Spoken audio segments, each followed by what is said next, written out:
చెప్పకు అంటూ చెప్పమంటూ చర్చ తేలేనా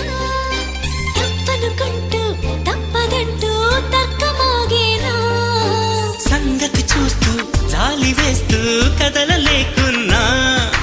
తేలని గుట్టు తేనె పట్టు కదపలేకున్నా ఉనికి నా పెదవుల్లో తునికి తడి పిలుపేదో నాకే సరిగా ఇంకా తెలియకున్నది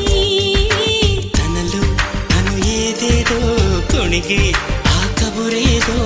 ఆ వైనం మౌనంలో మునిగి ఉన్నది చిగురాక చాటు చిలక ఈ అలజడి ప్రేమేగా అనుకోని దారి గనక ఈ తికమక తప్పదుగా